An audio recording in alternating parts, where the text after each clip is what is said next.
Good day, this is Jimmy, and we're back in here with Brace Yourself Brackets and Braces Part 3. I would encourage you to go back to Part 1 and 2 and follow this thing along because we've came a long ways. It's a rust repair. It's a gas tank bracket that goes under the floor pan that holds up the gas tank with the strap that goes through with the bolts. We're rebuilding it completely, and you won't believe how this turns out. This will be the completion. At the end of this video, you'll see it. Alright, I'm placing the template in here. They say measure twice, cut once. Well, with the template, I'm kind of marking it with my scissors and a little bit. And I have to get a good solid template. I mean, I got plenty of paper, but when I lay it on the metal, I need a finished product. So we're going to come up with this template.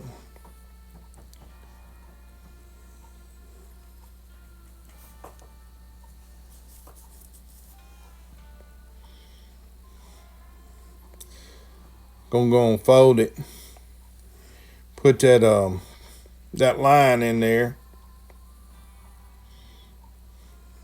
It's the best way to get a good straight edge is just make a nice fold. And you pull that fold through there.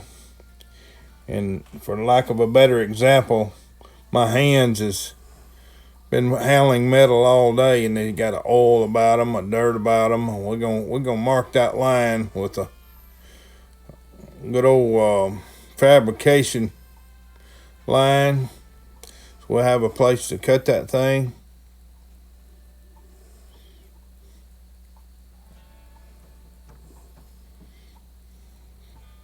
Check it up there one more time.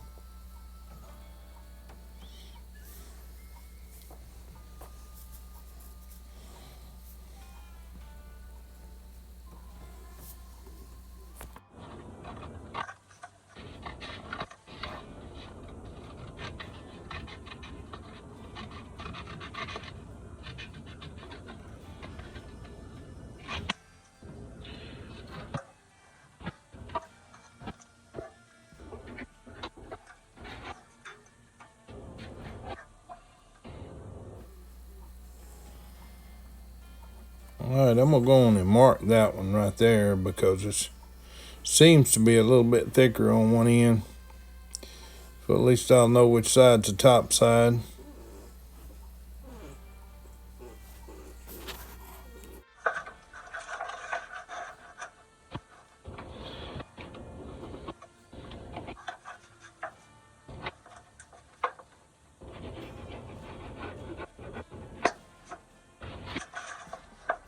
The second template that I'm making here is to make a plate right here so I can tie in real solid at the top and real solid at the bottom.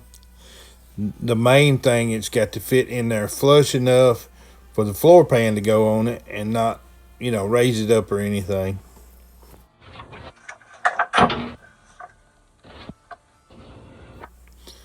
Right back here behind it, we made a template to replace this, but all this is going to have to be cut out.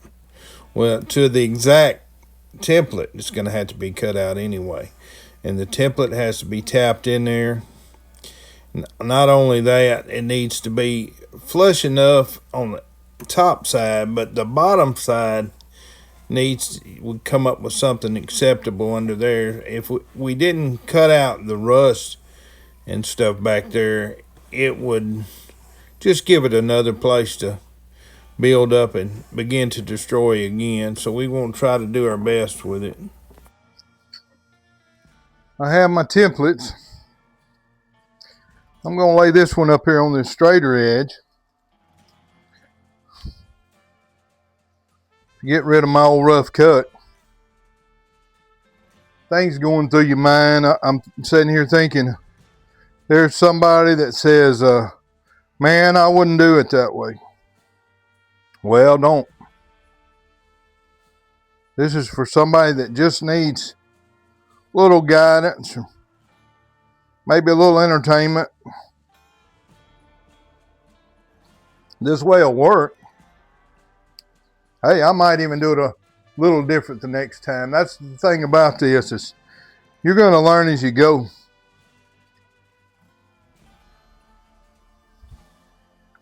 Main thing, there's a lot of people out there that think that they can't do this, or they think they can't afford to do this. Well, you want a hot rod, you want a classic car, you want to build something, you just go on and do it. If you buy all the parts and put a bunch of parts together, that's what you're doing. You're putting a bunch of parts together. But if you want to explore your artistic abilities, maybe even be a little creative in the process, save some money, be able to say you did it yourself, that is something different also.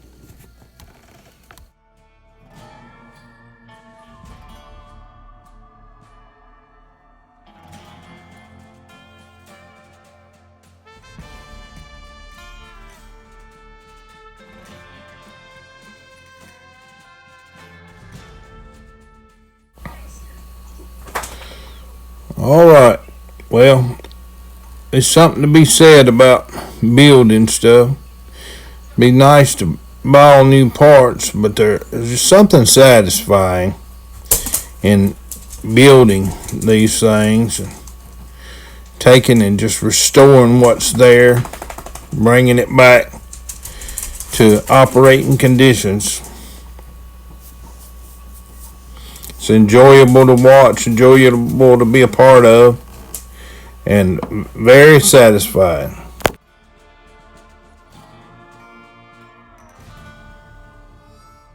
you see, I turned my paper into metal, went on and cut our templates out.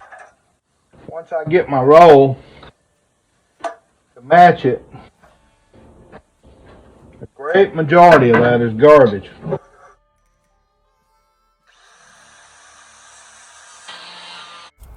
If you're enjoying this video, please like, subscribe, or comment. Thank you for watching so far.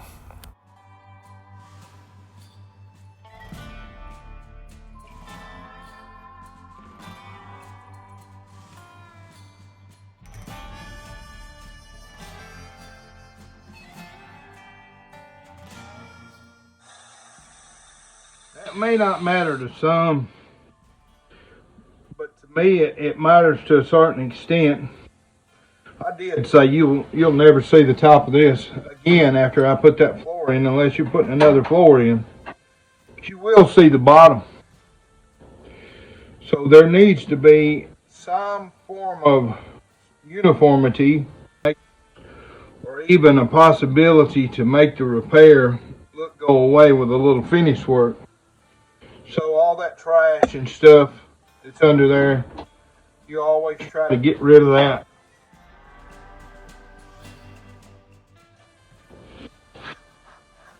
And you should tie your marker around your neck, because, well, maybe everybody's not like me,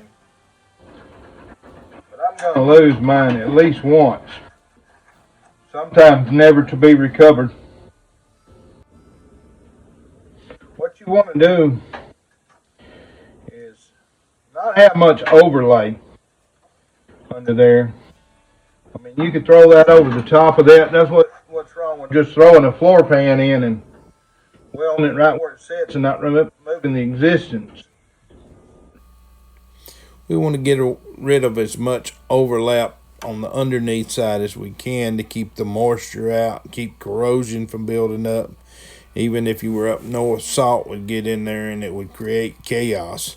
We're not looking for that. We're looking for a good solid repair, and as you raise it up, it's going to look like a professional did it. Or even if you add a little more work, it'll look like no one has been there.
Ready to put the bracket in.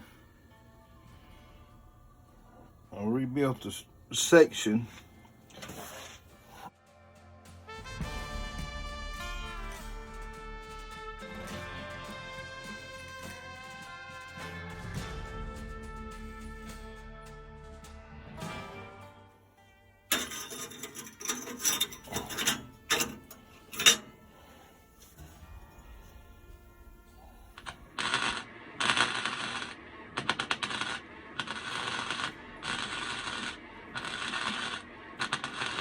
All right, that should give us the strength we're looking for. That concludes this bracket embracing video. Hope you continue to watch us. Continue to see the process of rebuilding and restoring 50-year-old cars. Thank you for watching. Like and subscribe. Comment.